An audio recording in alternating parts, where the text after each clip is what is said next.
Who are you with? With my uncle. Is that your uncle? What's his name? Raised inside a world shaped by gangs, prison sentences, poverty, and non-stop danger, Lil Durk did not grow up in a normal household. His family history was deeply tied to Chicago's street culture, where survival depended on power, loyalty, and fear. Durk's story begins long before music. It starts with his family.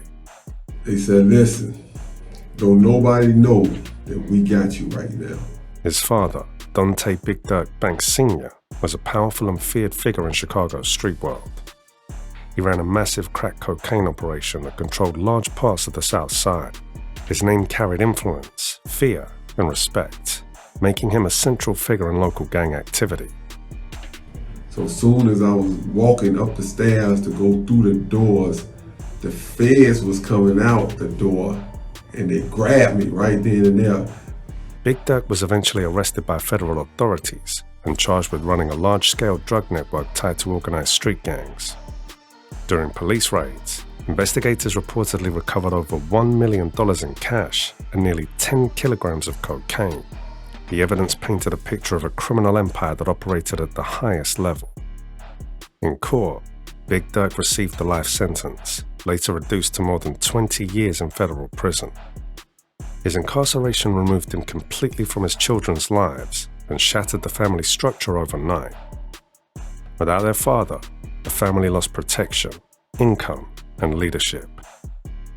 My mother, who we love dearly, me and my brothers and sisters, she had 10 children, 7 boys and 3 girls. Durk Derek Banks was born on October 19, 1992, and raised in Englewood, one of Chicago's most violent and dangerous neighborhoods. Englewood was shaped by poverty, gang control, and non-stop shootings. Safety was rare, and fear became a part of daily life. Children grew up learning street rules before school lessons. Gunfire replaced silence, police sirens replaced calm, and memorial walls replaced playgrounds. For families living there, danger was not something that might happen. It was something expected. It has a lot of things that I went through as a child, growing up on the South Side. It wasn't bad as people think it is, you know.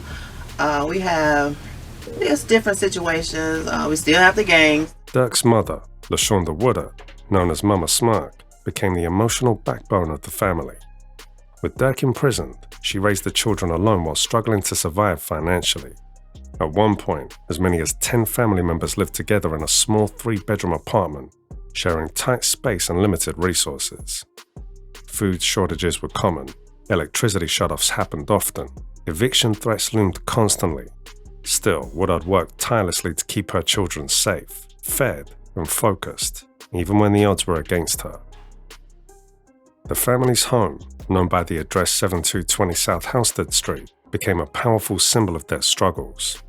It was the place where Durk and his siblings grew up, learned survival, and built resilience. Years later, Woodard would name her memoir 7220, while Durk later honored that same address by naming his chart-topping album after it, turning pain into legacy. Woodard raised 4 children, including Durk, his brother Dante D-Thang Banks Jr., and 2 daughters. Her role went beyond providing basic needs. She became a protector, guide, and emotional anchor, constantly pushing her children away from the streets and towards something better. The reality of it is, I can't accept it right now. And it's still kind of hard for me to acknowledge that, like, okay, I can't FaceTime him anymore. As Durk began showing signs of drifting into street life, his mother encouraged him to move, change environments, and focus on music. That push became one of the most important turning points of his life. While Durk was navigating his youth, his older brother D-Thang played a major role inside the family. D-Thang was deeply connected to Chicago's street culture, carrying both respect and danger wherever he went. He operated in the same violent environment that once surrounded their father, becoming both a protector and a target. Linger for a second, baby, Leo, best impression. This little bitch a groupie want me down my necklace. Within the family, D-Thang was seen as a leader and defender. On the streets, his name carried weight, but that influence also placed him directly in harm's way. In June 2021, tragedy struck again. D-Thang was shot and killed outside a nightclub in Chicago. His murder devastated the entire family, reopening old wounds that had never healed. For Durk, losing his brother felt like losing the last strong male connection he had. For his mother, it meant burying a second son. The pain shattered what little emotional safety the family had left. This loss added to a growing list of grief that had followed the family for decades.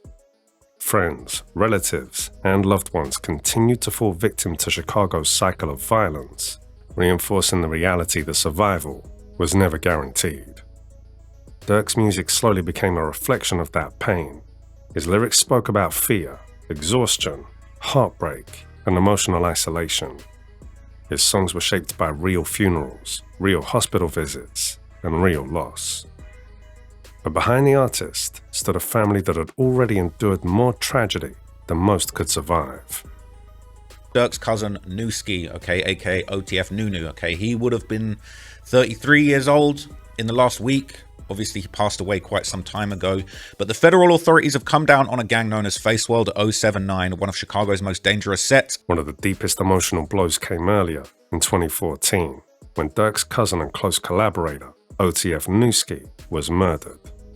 Newski had been more than family. He was Durk's closest friend and musical partner, sharing dreams of success and escape. His death shook the entire family, once again reminding them how fragile life was in their world.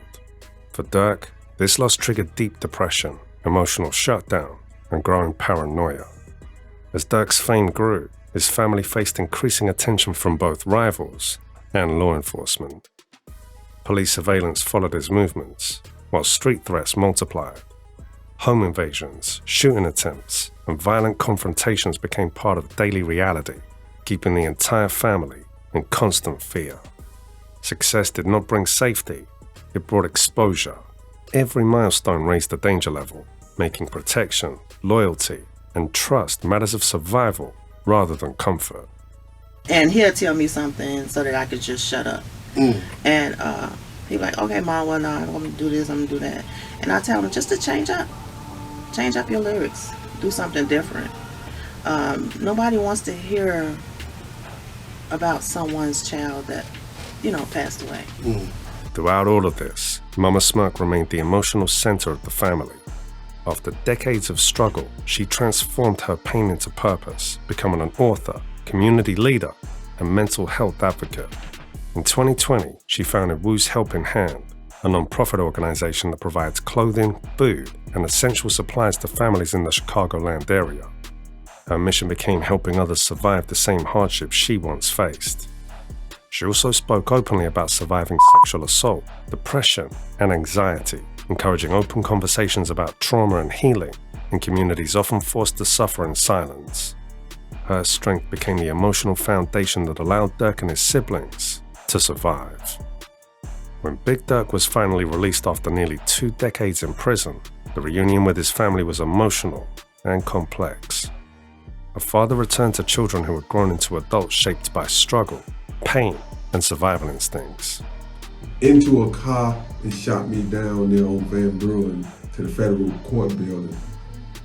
They put me in this interrogation room, and there was a couple of agents in there. His family history forced him into permanent caution. His trauma shaped how he viewed the world, and his losses decided how deeply he could ever trust again. And that is why his story cannot be understood simply as musical success. Because for many kids growing up where Durk did, making it to adulthood is the real victory. Everything else is secondary.